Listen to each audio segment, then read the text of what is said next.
Knock comes upon the door, and there's two police officers standing there. He says, we're looking for Lisa Maas. I asked why. And all he said is that she was missing. And it had been about 3 weeks. She had been missing.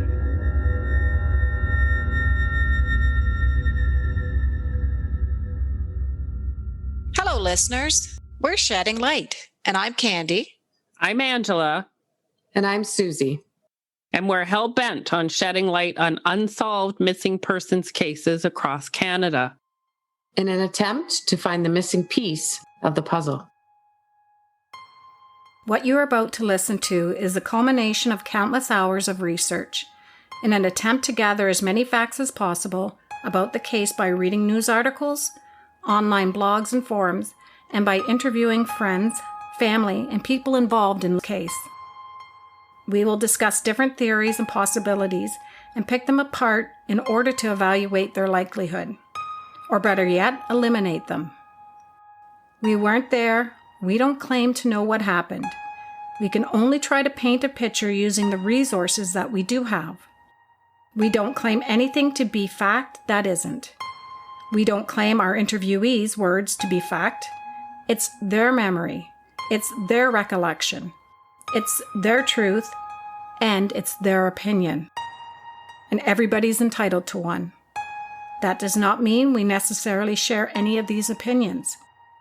And listeners, please remember, everyone, including the suspects, is presumed innocent until proven guilty in a court of law.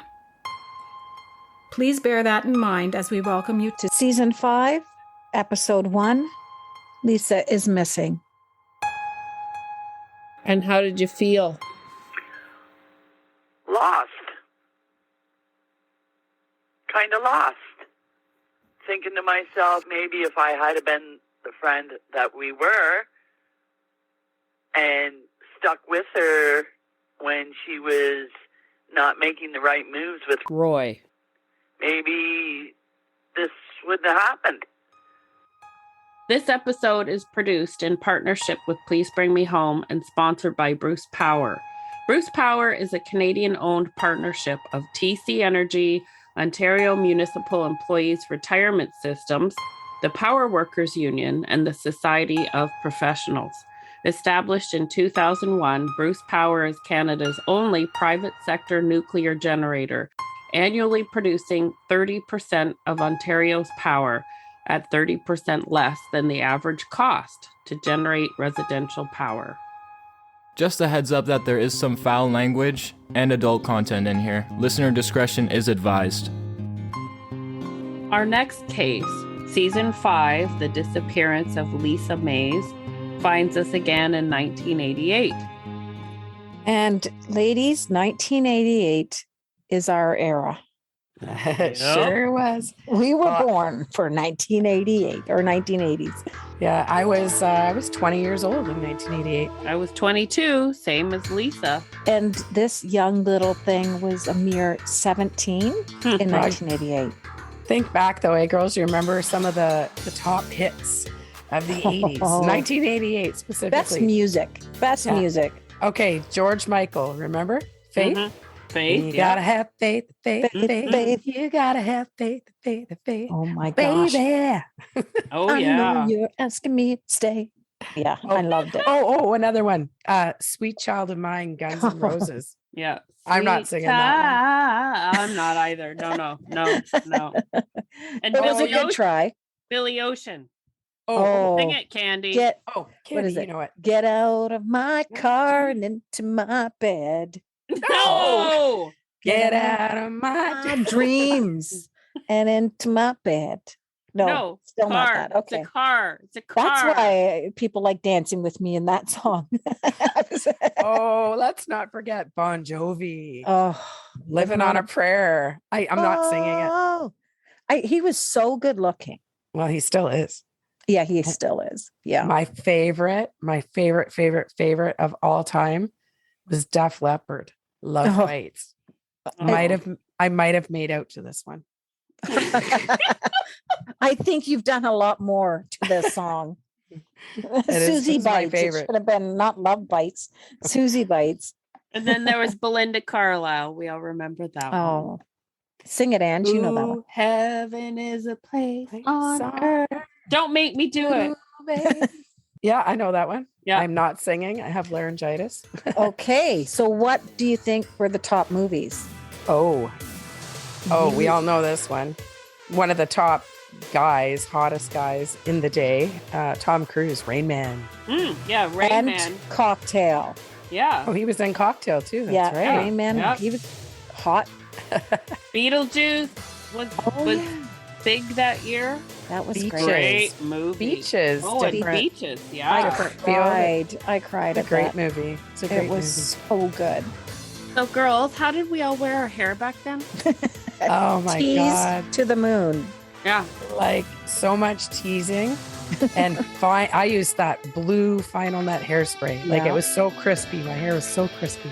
Oh, remember when we used to light our lighters to light our cigarettes because we all smoked back then, and it was like you got a little too close, and it was like poof, Yeah. poof.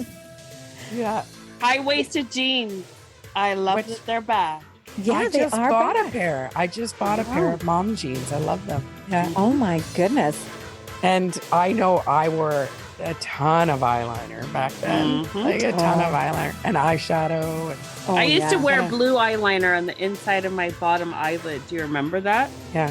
And Those one were time, different times. I remember Lipstick. blowing my nose one day and blue stuff coming out, and I was like, thought that I was blowing my brains out, but it was blue eyeliner. Well, what about like neon and the, neon makeup and the hair scrunchies and all that Oh stuff? God, yeah. Loved it. Frosted lipstick. Like I had the best frosted lipstick. Oh my Yeah. And hoop earrings, big, Oh, yeah. big hoops. God. And remember wearing like as many bangles on your arms as you could. Remember the bangles that were around? Oh yeah, and the shoulder pads, the shoulder Oh. pads. Shoulder pads were You so look like a cool. football player. Yep. But I you think got I the had job. white sunglasses, like the frames, and I think I had pink or green too. I'm trying to remember, but bright colored. It was all Glasses. bright colors. Yeah. I don't remember a lot. It Well, was you were that era. older. Yeah. You were probably in very party era. Jane Fonda brought out the leg warmers. So that was Oh pretty- yeah. Yeah. And who was our prime minister then? Was that Angela? was that? I couldn't believe it. I couldn't believe 9 years of Brian Mulroney. Oh, right. Brian Mulroney. 9 years. Yeah. Oh my gosh. Yeah. And I was driving a 82, 84 Chevette, gray Chevette. Oh, Nice. Oh. You had a newer car. I did. I Yeah. had the nicer car. Kind of, it ran. Let's just say that. what were you driving at? Maybe. I'm thinking still my 76 Monza. I think I got that when I was like 19. So when I was 22 in 88, I still was driving my. It was my It was favorite color, green. green. Yeah. It was like we called it snot green. I know that's we awful to say. did. What I were was you driving? walking. You I were was walking. Loser. I didn't have a car. Loser. I'm the loser. You're the one that had like the duct tape around the whole front and headlight.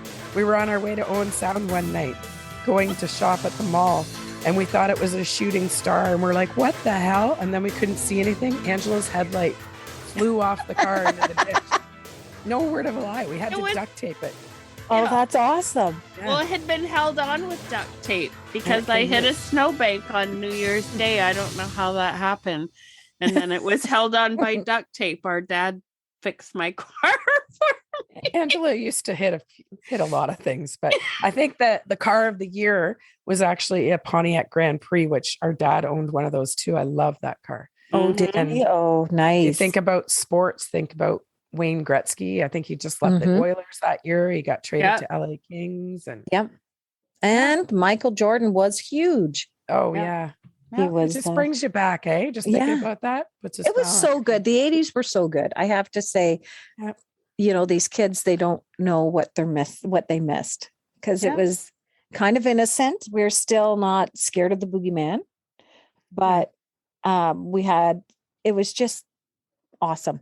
And I'm sure everybody says that about their era when they're in the 70s. It was probably the best. 60s. I think I could have done well on the 60s, 70s, 80s, a little bit of the 90s, but. Mm-hmm. But you bring up a good point. We weren't really afraid of the boogeyman. That's right. The unfortunate part of our whole next season is there was a boogeyman out there in Lisa's case. And that's what we're going to get into next. Yeah. Susie and I grew up half an hour from where Lisa disappeared from, and we remember Lisa's story very well. Mm-hmm. And it had a huge impact because this is the life we were living. And then, this happened. Think about it. It could have been one of you because you were engaged in those going to parties and going out with these people. Yep. Could have been any one of us. Yeah. And now here we are telling Lisa's story. Welcome back, listeners, and thank you once again for your patience. I'm going to apologize right now for the sound of my voice. I'm just getting over laryngitis, so bear with me. As you know, our podcast is investigative in nature and can sometimes take several months to research, interview, and finally record to bring you the stories of the missing in their most detailed form. This is the case of Lisa Reimer Maas. And for those of you who knew Lisa after she was married, you will recognize our local pronunciation of her married name. The media has long pronounced her last name as Maas, and over the years, that trend has continued, unbeknownst to those involved or interested in her case. Angela and I actually knew Lisa's ex-husband as well as many local Maas families, which is why we can confidently say Lisa Maas throughout this season. Lisa's disappearance was actually the catalyst for the creation of Please Bring Me Home. This season, once again, is a culmination of founding members Nick Oldreive and Matt Knopper's knowledge, drive, and relentless investigation and searches for Lisa, along with the memories shared by Lisa's friends. At the end of 2015, Please Bring Me Home's Nick Oldreive, along with two of his friends, became very interested in missing person cases or runaways within Grey and Bruce counties, specifically if they were suicide or self-harm risks and young, vulnerable people. They decided to volunteer their time to help find them, as they recognized that average Joes often have a better chance of finding missing persons than the authorities, because often law enforcement is just not a trusted source of help for most of these people for whatever reason. They were successful in locating a runaway female within 3 weeks of it being reported. It was rumored that she had also been listed on the Canada Missing Persons website. And when they searched the site, they were very surprised to see Lisa's case. None of them had ever even heard of her, and they were all local. So back in end of 2015, early 2016, and I'll never forget it because the three of us were together. I was on my phone looking, and we recognized the town Woodford just as a case. And I had never been on the site before. I didn't know how to go about it, but I recognized Woodford, and I opened it up, and then I saw Lisa Reimer Maas, and we just kind of read through it, and we had drinks that night because we just had this one thing we worked on for 3 weeks was solved. We were kind of on this high, and we got talking about Lisa's case, and all three of us were not born at the time Lisa went missing yet, and none of us could fathom how we hadn't heard about it. It's a local story, and how have we not heard about this ever before? And so that was kind of an immediate concern, like, why is everyone not talking about this? The second one was, how can she not have been found yet? The three friends began canvassing their friends and family and found out that most of their parents and grandparents were aware of the case or knew at least some information about it. Nick was put in touch with Lisa's dad, who gave his blessing to have their assistance, and from there they began with a newspaper ad to creating a very basic website designed for tips. We came up with the website, and we wanted it to be anonymous if people wanted to, but people were using it, and we would just interview people, talk to people, do CTV stories, newspaper stories, continued to talk to everybody. Throughout the time that we were doing it, you'd hit these roadblocks, and you're like, okay, maybe this is when we pack it in. and we did what we could. And then lo and behold, Matthew Knopper shows up, and I meet him at Tim Hortons, and I get the email from him saying, I'm so-and-so. So of course, because I had contacts, I'm like, who is this guy? Like, come tell me anything you know about him. Matt kind of helped breathe new life into it, which I think is really important to do. And even in the time that me and Matt have been involved, and Melissa has been involved, well, all three of us have had these moments where we're like, okay, it's now the time to pack it in. And sure enough, every time you'd get sucked back in somehow to something, and it just invigorates your passion for it. This is what we're meant to do. Lisa disappeared just 13 days after Lois Hanna went missing from Kincardine, Ontario. As we mentioned in our previous season, Angela and I both recall these cases very vividly as they were so close to home for us. You will hear us make references to her case as well throughout the season, to simply point out the inconsistencies with regards to approaches and actions taken by law enforcement and the media. When one reads the Please Bring Me Home website, they will see that Lisa was last seen leaving a house party in Woodford, Ontario, the early morning hours of July 17th, 1988. Although Lisa arrived at the party with a girlfriend and a male companion, her girlfriend stayed behind when Lisa left.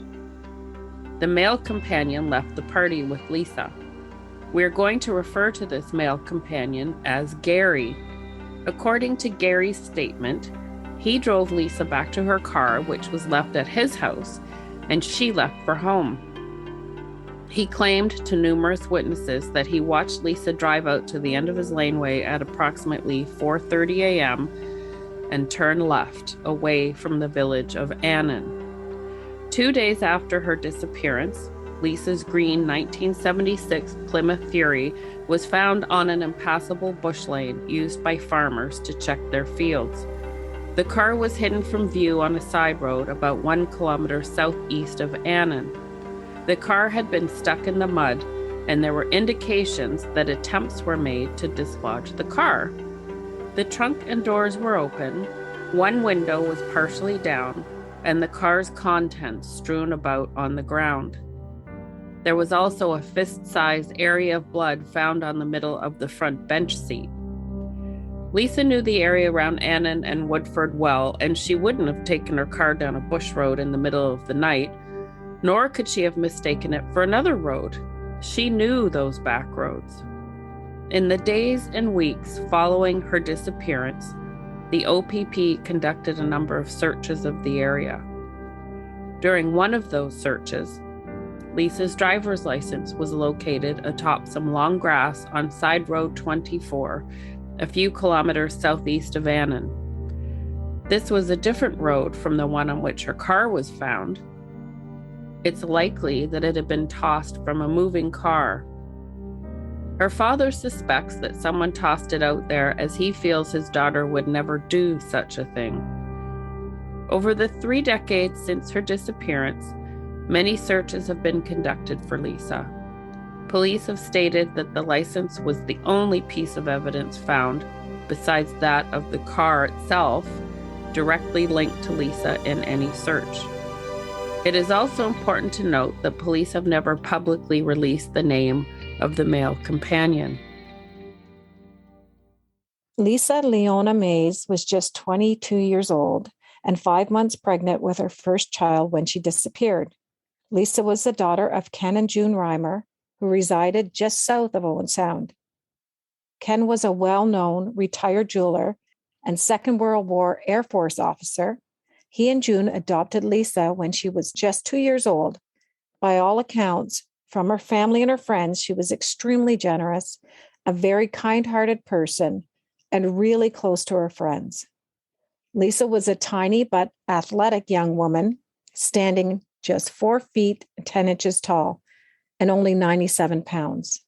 With dark blonde shoulder-length straight hair, her petite stature landed her the nickname Mouse, and her father Ken felt it was most likely Lisa's small frame that caused her to have such a determined spirit. Lisa had just broken up with her boyfriend and father of her unborn child the night before she disappeared. As in all of our episodes, we will use aliases in order to protect people's identities, as well as our own asses. So we're going to call her ex-boyfriend Roy throughout this season. So Lisa Reimer married Terry Maas, and they were married for a couple of years, and then their marriage broke apart around the end of 87. So around the end of 87, early 88, she moved back to Owen Sound, as did Terry, I believe. She got back into the group of friends that she knew previously. She began dating Roy. So Roy and her dated for about 5 or 6 months before Lisa disappeared. Their relationship was a rocky one. They were known to fight, get into arguments.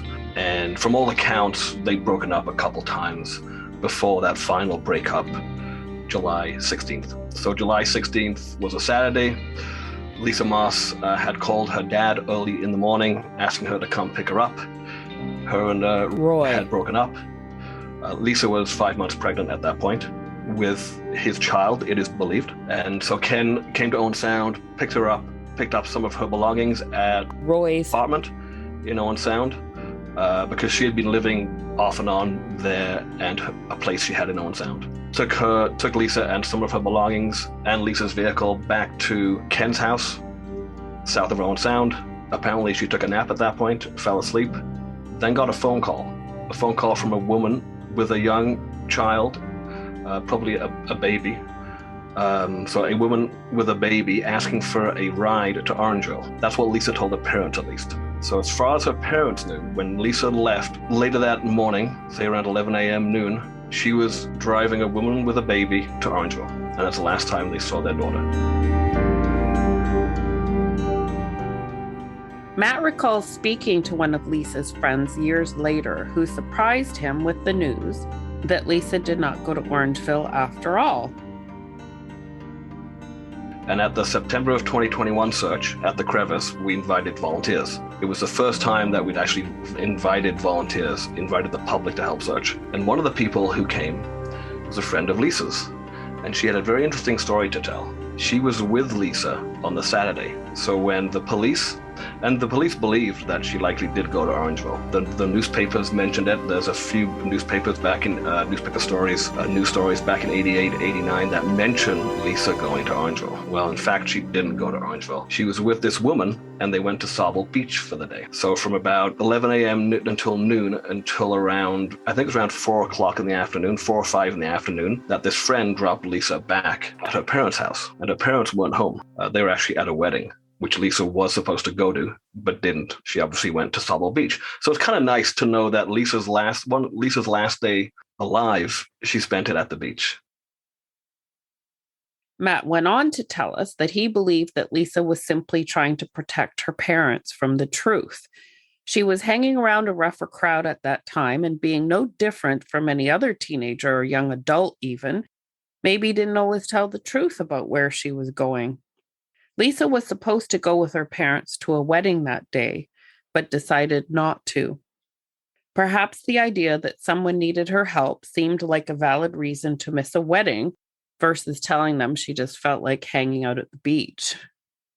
Lisa's father had made notes after she disappeared, and this story was in those notes, but eventually it became apparent to her parents that she was never in Orangeville. For years, they wondered where she could have gone that day, and they were finally given the answer. Although it plays no factor in the latter events that led to her disappearance, it did at least fill in some of the blanks of the last 24 hours before she disappeared. One of Lisa's friends took us back in time as she recalled their grade school years together. By high school, they seemed to go their separate ways and had a different circle of friends. She described her last visit with Lisa just 2 weeks before her disappearance. She admitted to her own failing memory after more than 3 decades, but certain events will be ingrained in her heart and mind forever. I can't remember if we went to kindergarten together, but I know it was like later on, like grade 2, grade 3, and then almost every day in grade 4, 5, and 6, we were always together.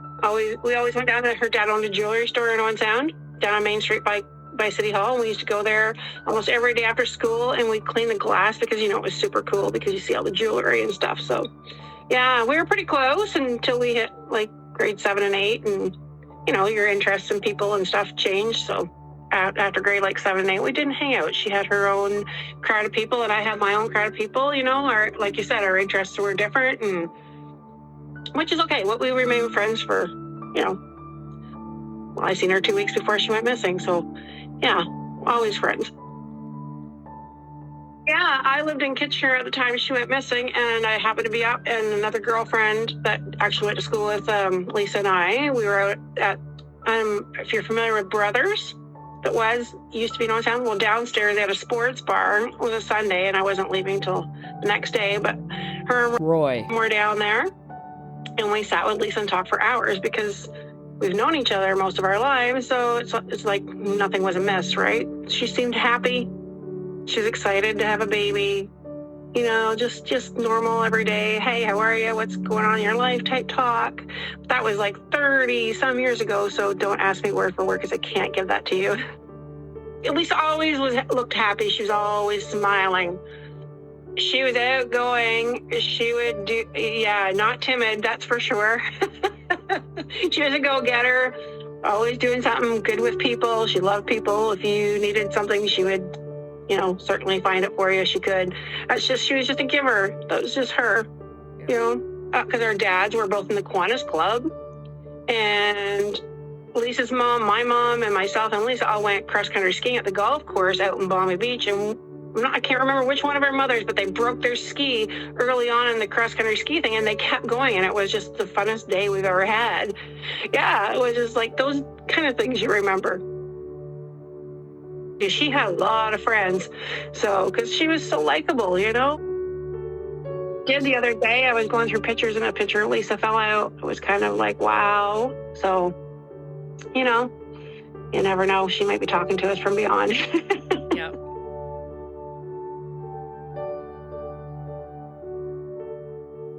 I think most of us developed new friendships once we reached high school. It's not to say that we didn't like our old childhood friends anymore. It's just that's what happens as we evolve in life. One of Lisa's high school friends told us a story of when she first met Lisa at a high school dance in grade 9 or 10. She described how their friendship progressed from tattoos, dreams, running away together at age 17, introducing her to her future husband, to being her maid of honor. Like I say, I've known Lisa since high school, so it was a funny meeting between me and her. Well, we met at high school. It was a high school dance. We both went to West Hill in Owen Sound. And there was a high school dance one night, and there was a young, short little blonde thing in the cafeteria and crying. And she was all by herself crying, and I kind of walked up to her, and I thought she was younger than what she actually was, and asked her if there was a problem, if there's something wrong, and she didn't really want to talk, but then she kind of loosened up a little bit, and her boyfriend had just broken up in high school. Yeah, it was kind of cute because he was like the football star in the high school kind of guy.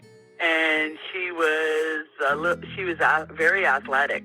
Lisa was very athletic with lacrosse, and she, like, you go into her bedroom and it was just trophies and ribbons and all sorts of stuff. She was very athletic, but that's how we met in high school, at a high school dance. Yeah, it was funny. And then we just became very good friends, and just the years went on like that. Yeah, 9, 10, grade 9, 10, yeah. Yeah, like you go to school the next day, you see each other in the hallway, you sort of chat, and then you start hanging out maybe in the parking lot having a cigarette, and then you start hanging around after school off the school grounds, and we got our tattoos together, we did everything together. And we always thought, you know, it was kind of funny because we loved the group Heart. And she wanted to be the brunette, and I wanted to be the blonde. Meanwhile, I was the brunette in real life, and she's the blonde. Mm-hmm. Cute. But yeah, we drove around in her car, all sorts of. Before she had that green car, she had a little Pinto, and it looked like a little mushroom. The old Pintos with the hatchback. Yeah, we drive around not thinking we were so cool. We ran away together. Oh, yeah. We ran away to Sault Ste. Marie. We were hanging out. I'm not quite sure if Owen Sound's set up the same way as it is now or then, but there was a drugstore and then like an alleyway, and we used to hang out in that alleyway.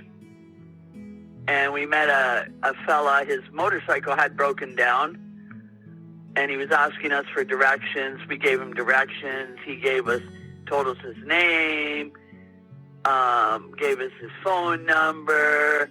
So I think it was 2 days later we decided we wanted to go to Sault Ste. Marie and see him. So we hitchhiked to Sault Ste. Marie. And how old were you? Oh, my. I want to say 17. Yeah, about 17. Well, I was just going to say, because how I met Terry was he lived in the same apartment building as and he was going to Georgian College. Yeah, he was studying to be a surveyor. And he didn't know Lisa then. But he moved out to Annan. Terry did, with two other fellas. And they used to have big parties out there. So I took Lisa out there once. And her and Terry just hit it off the first time they saw each other. So it was, you couldn't rip them apart. So you introduced them then? Yep. Yeah. I was her maid of honor at her wedding. She was very fond of Lisa's ex-husband, who she depicts as nothing short of a saint. Susie and I can attest to his nature, as we knew him quite well in the years prior to him meeting Lisa. You could feel the emotion as she explained how she and Lisa eventually drifted apart and stopped talking once she left her ex-husband and began dating Roy. Once they were married, they moved to Orangeville, that area, and I went up and visited her, and she told me she wanted to leave. She wasn't happy. And I think she was just homesick, because Terry gave her everything, treated her like a queen. Terry was different. He was educated, and he was goal-orientated and wanted to be something in his life. And he just, because Lisa was 4 foot nothing, knee-high to a grasshopper, all the guys loved Lisa. All the guys loved Lisa. So it was when she came home and met Roy. That's sort of when her and I kind of drifted apart. It sounds as though this friend was in a relationship that kept her secluded from the public. And it wasn't until roughly 3 weeks after Lisa disappeared that she found out from the police that Lisa was missing. It also goes to show you the initial lack of media coverage. She recounts one of the last conversations she had with Lisa, encouraging her to leave her boyfriend and to move home with her mom and dad. You know, me and Lisa had chatted over the phone, and she told me she was pregnant, but she wanted to leave Roy. But she was in love with him. She actually told me that he beat her up with a phone one night. Jesus. The phone hand, like the handle that you speak into. And I said to her, well, what the hell are you doing? Just get out. I don't understand why you ever left Terry. And I think she was just lost. She didn't want to be far away from home. And when she started dating Roy, and crying to me, telling me that these things were going on, I just kind of said, well, you made your bed. You can walk away. Get out, go home. Yeah. Go to mom and dad. After she went missing, I didn't even know she was missing until the police came to my door. I was at home with my daughter. Knock comes upon the door, and there's 2 police officers standing there, and I'm thinking, uh-oh. I have weed in this house. Well, because we did that back then, right? Yeah. I kind of said yes. And he says, we're looking for Lisa Maas. I said, pardon? I said, well, she's probably at Roy's. I don't speak with Lisa anymore. So you haven't seen her? I said, no, I haven't seen her since she's been dating Roy.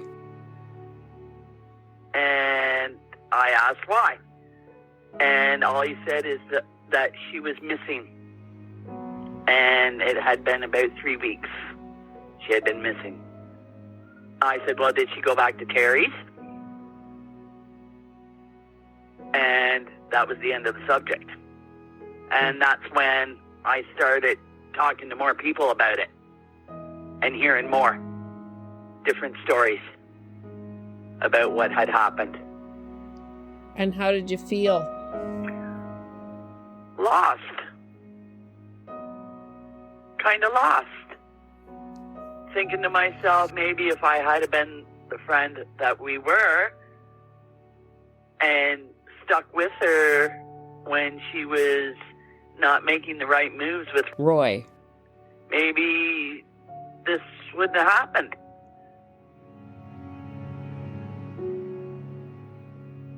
it is suspected that Lisa's disappearance was first reported to police by one of her friends, who claimed she called them early Sunday morning to alert them just hours after Lisa failed to show up to her house to spend the night as planned.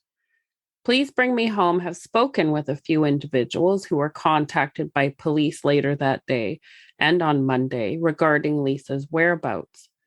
In this case, it appears that police may have been the ones who informed her parents and were at the very least making some initial phone calls to determine the degree of urgency. I know Lisa had a dentist appointment on the Monday. So when she didn't turn up for her dentist appointment, that raised some flags. At what point Ken called the police? I'm not certain. I do know that one of Lisa's friends claims she called the police Sunday morning because Lisa was supposed to spend the night at her place, but Lisa never turned up because Lisa obviously disappeared. So that friend claims that she called the police early Sunday morning, alerted them to Lisa's disappearance at that point. And at that point, she'd only been missing for hours. This friend was one of the sisters that Lisa had been with earlier that night who departed and did not go to the party with them. It seemed a little odd to us that she would report Lisa missing so soon, so in order to validate her actions, we had Nick Oldreeve elaborate on the events leading up to her disappearance, which could explain her friend's panic. Roy was also at the bar that night, bothering Lisa, which may have also concerned her. Apparently, Lisa spent the first part of the evening with 3 sisters. It was one of the sisters' birthday, so they celebrated at the sister's house. Eventually, they ended up at a local bar. Then from there, only one sister accompanied Lisa to Gary's house. And from there, they went to the party in Woodford, which was actually a pig roast. There are conflicting reports from different witnesses interviewed by Please Bring Me Home if there was another male, for a total of 4 people who left from Gary's to the pig roast.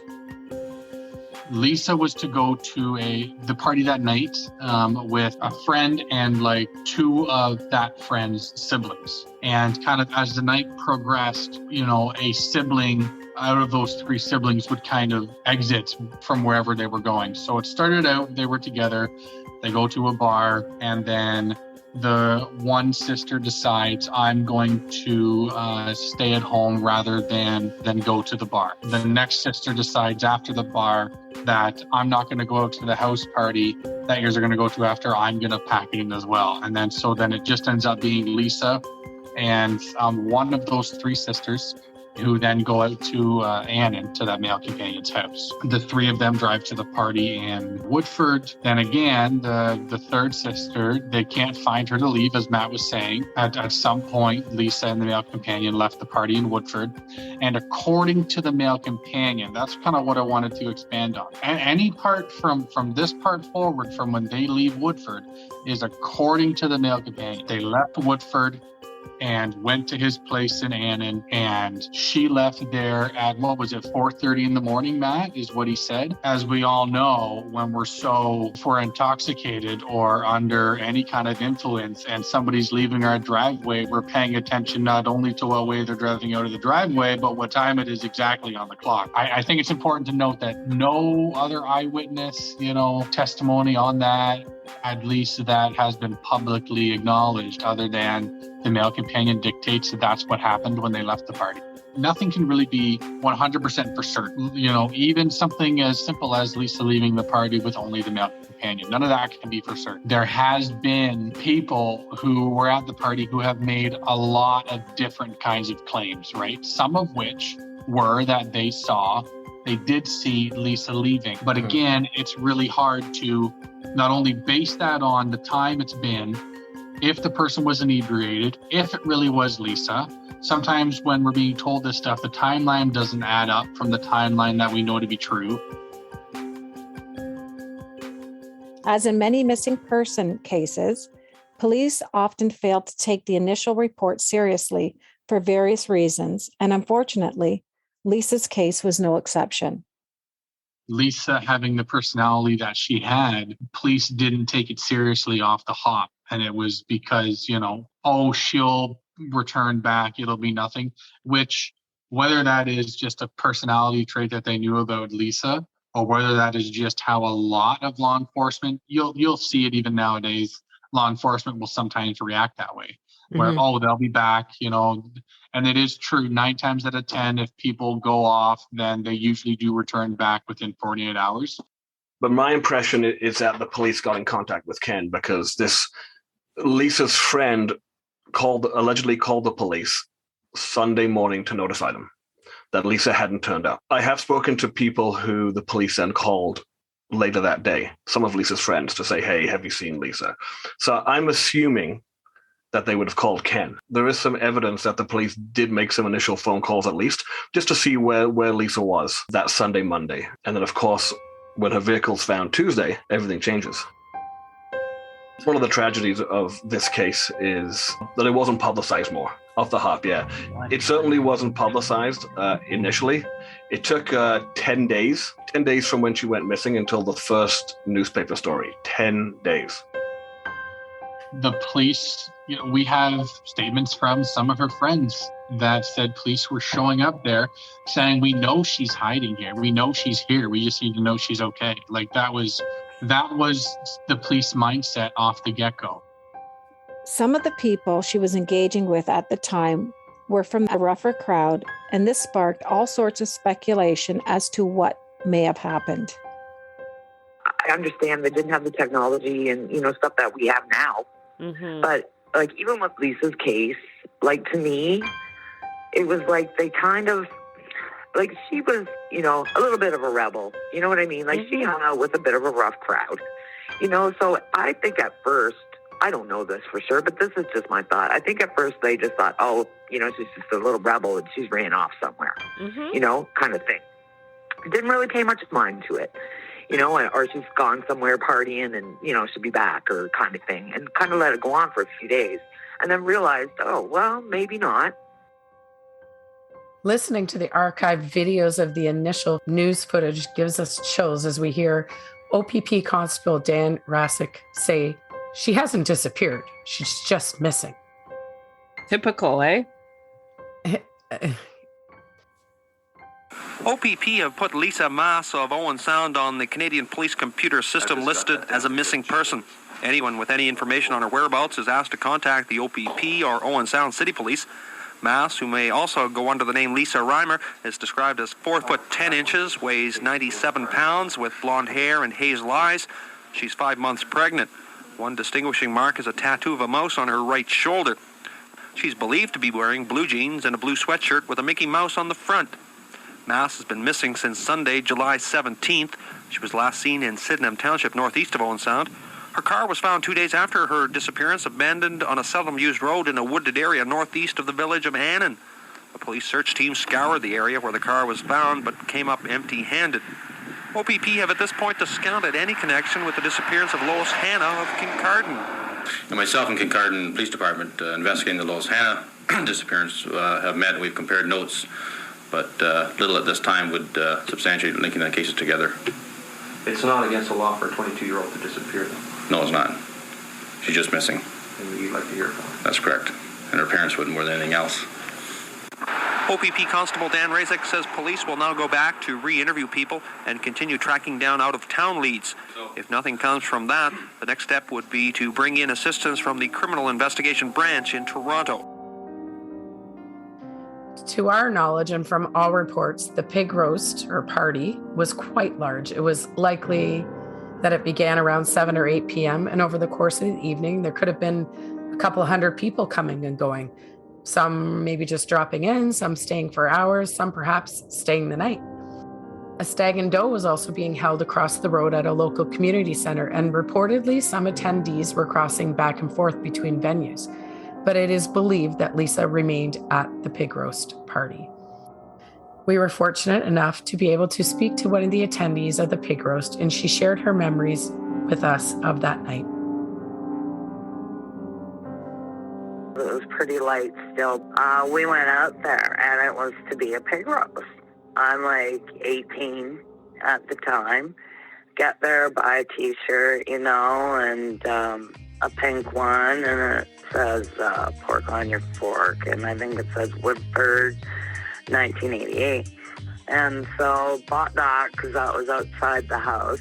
And then we kind of walked around the back, and then we walked around to the front of the house because there are people everywhere, right? So I'd say there are probably, I'm guesstimating, but I'd say there'd have to be like at least 50 people, if not more. And there would have been more later on the night because it was just getting ramped up, right? So anyways, we went in the house.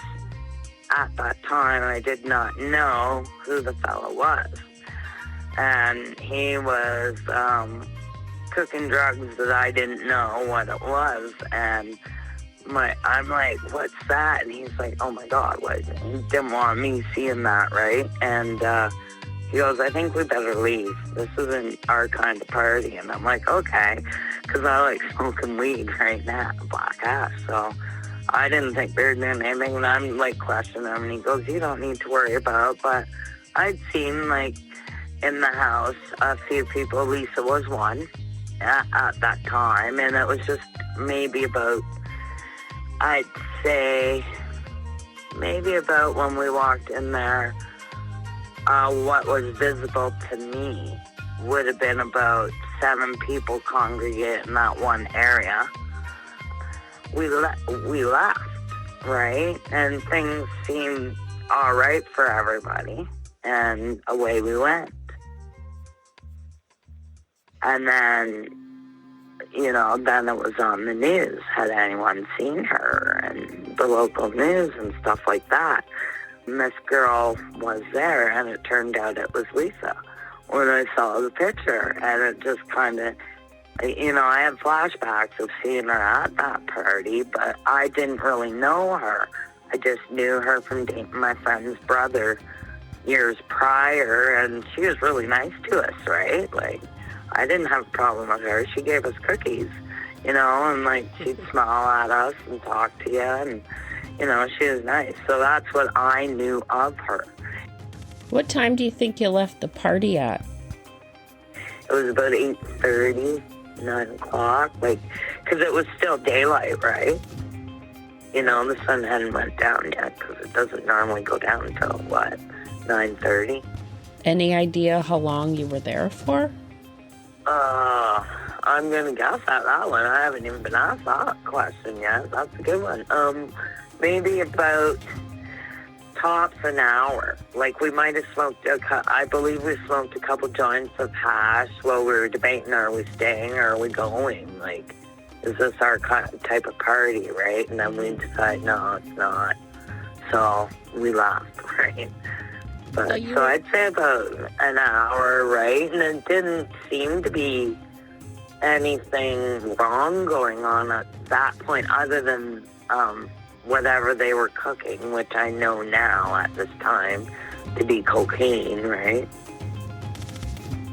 She estimated that she left around 8:30 or 9 p.m. because it was still light. And she recalls seeing the sun starting to set as they were approaching Owen Sound, just in time to hit the beer store before it closed. Mm-hmm. A couple of Lisa's friends commented on the possibility of Lisa doing harder drugs. One said that although Lisa was hanging with this new crowd of people that this friend did not approve of, she was shocked when she heard rumors that Lisa may have been involved in cocaine. Another of Lisa's friends admitted to us that even though they smoked weed, got drunk, and ran away to Sault Ste. Marie, cocaine was not their thing. The Lisa they knew from the years before she left her husband and became pregnant definitely would not have been involved in this activity. Could it have been that Lisa was being introduced to this next level drug in her new circle of friends?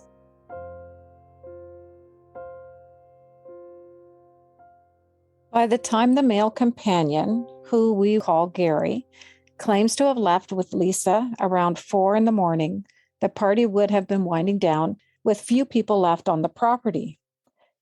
It is safe to say that the remaining people were either not coherent simply due to alcohol and or drug consumption throughout the night, and or were good friends of Gary. After all, it was his brother who was the host of the party and owner of the house. There are witnesses who believe they saw Lisa leave the party, and some of these tips have been reported to Please Bring Me Home.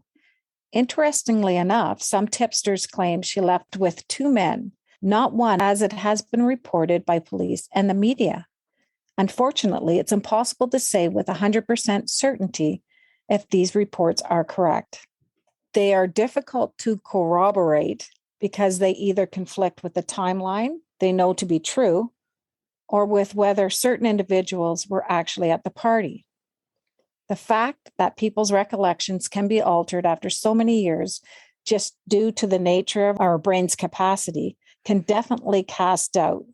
And let's face it, it was a party. People were likely impaired at the time, so it is possible that their recounting of events is not completely accurate. So many people wanted to know what happened to Lisa and wanted to find her. It seemed unfathomable that anybody could bring harm to such a sweet, tiny, pregnant woman. Her father announced his own $10,000 reward in December 1988, hoping to entice someone to come forward and tell him where his daughter was. That reward was increased to $50,000 the following year in July of 1989 by the OPP. That's the Ontario Provincial Police. Nothing substantial ever came to light. Unfortunately, over the decades, people eventually stopped talking about Lisa's case as much.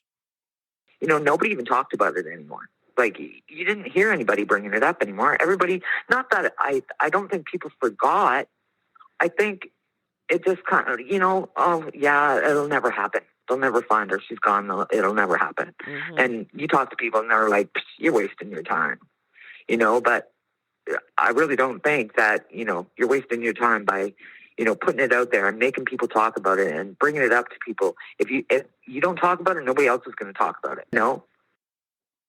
It was like everyone but her family and close friends had given up hope of ever finding her. And perhaps those that were in the know were too afraid to ever speak up. Cindy remembers Lisa being friends with her older sister and has never stopped thinking about her. Her and my sister Michelle, they kind of hung out in grade 7, 8. They didn't really hang out after that. They kind of went their separate ways. Once they got to high school, Lisa kind of went, with one crowd and my sister was with another crowd kind of thing. Yeah, it happens, right? Once you hit high school. like Michelle would go to Lisa's, for like sleepovers and things like that. But like grade 7 and 8. And then after that, it kind of, fizzled out after that. So- Yeah, like I remember her down, around the games room and stuff. I was probably, at that point, 11 or 12 maybe. You'd be like my little sister tagging along with me. Yes. Yeah, that's exactly. And Michelle would totally agree with you on that. Yeah. Yes, she would. Cindy's sister recalls her friendship with Lisa some 42 years ago. I went to school with her, grade 7, 8. And then after that, we kind of lost. I knew her from in high school, when she was there. Yeah, we partied a few times across the road from her house when we were younger, but we were friends of grade 7, 8, and we didn't really go out a whole lot. Still a little young for that. She was outgoing, I would say. Yes, she She was a very friendly, nice person. She'd do anything for you. Everybody knew her at school. She kind of hung out with a different crowd than I did. Over the years, Lisa's disappearance haunted Cindy, and the thoughts of what Lisa's family had to endure consumed her. Yeah. I just can't imagine what these families go through. And I think that's also kind of why I started it. I think if my sister ever went missing or one of my family members went missing, I'd want people to help me. Oh, You can't do it on your own. You need people to help you. And yeah, it breaks my heart for these people. So 22 years after Lisa disappeared, she decided to start a Facebook group called Bring Lisa Reimer Maas Home in an effort to bring awareness and perhaps a newfound hope to the case. It was just kind of like one day I was sitting there, and I was out west at that time, and I was just sitting at the kitchen table one day, and she just popped in my head. You think about her once in a while, you know what I mean? But nobody ever really talked about her anymore, and it was kind of just, nobody ever really said anything about it. So I just thought, well, Facebook was kind of, the big thing, right? So I thought, well, I'm going to just start up a page just to see, and I had gone and, searched and found pictures of her car and, pictures of Lisa, from back in the day and, the missing posters and stuff like that. So I added them on there, and by the next morning I had 100 and some people on there already. Wonderful. And it just it just kind of set the wave. So then it just kind of went on from there, and then it just got a little bit bigger and a little bit bigger. And, nobody was really given any info on it. It was kind of, I heard this and I heard this. And, I had talked to the detectives a couple of times with, things that people had told me. And, I told the detectives, this is what, some people had said, but nothing ever really came of it. Right. So it was just kind of still just sitting still. Mm-hmm. And then all of a sudden, Nick came along. And this guy's messaging me and, asking me about Lisa. And I told him the same thing I told you. I don't really know much about the case.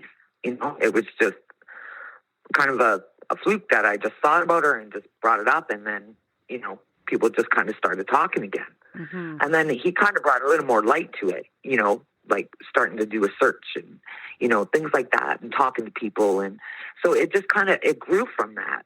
But that was Nick and Matt that, kind of went full force with it. Yeah. And if it wasn't for those two, it probably would have still just been kind of sitting the same, So, yeah, that's really all I did. I just started that page, and Nick and Matt just kind of took it from there.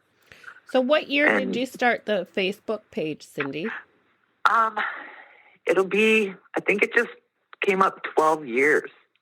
I don't know. If it wasn't for people like you, I think all of these would just stay cold. And that's sad. That's a sad reality, but it's true. Mm-hmm. If it wasn't for Nick and Matt and even you guys in your podcast. We are so proud and honored to be the voice for some of Please Bring Me Home's cases. We have been working in partnership with Nick, Matt, and Melissa on a few cases to date, and will continue to do so moving forward. We can't tell you how relentless, selfless, dedicated, compassionate, and awesome these individuals are. They have no intention of ever giving up, and neither do we three moms. If you enjoy our podcast and would like to support our endeavors, a 5-star rating and or review on Spotify or Apple Podcasts would be greatly appreciated. It really helps new listeners to find us. And we wouldn't ever turn down the offer of a coffee or maybe even a glass of wine. Helps tremendously to wet our whistle while recording. The link to our coffee account is coffee.com/sheddinglightpodcast. And that's spelled ko-fi.com. And don't forget to follow us on social media.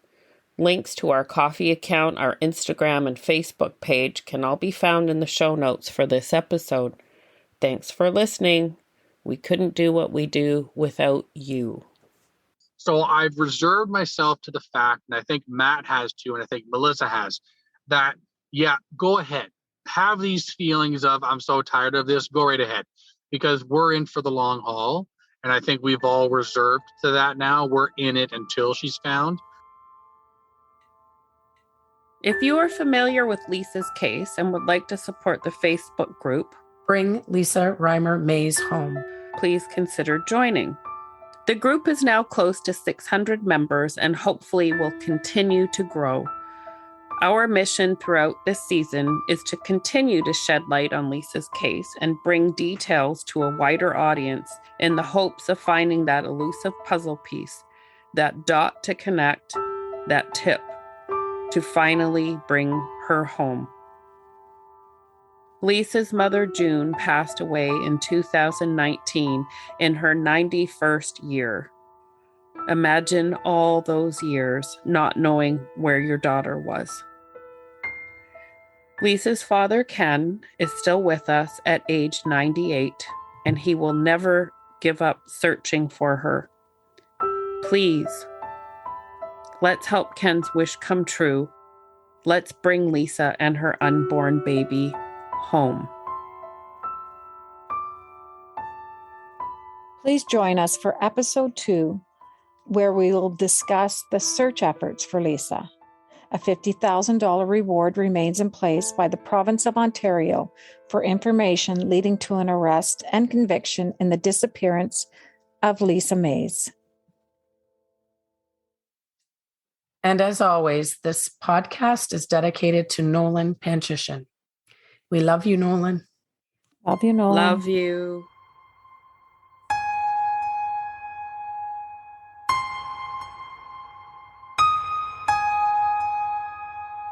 The phone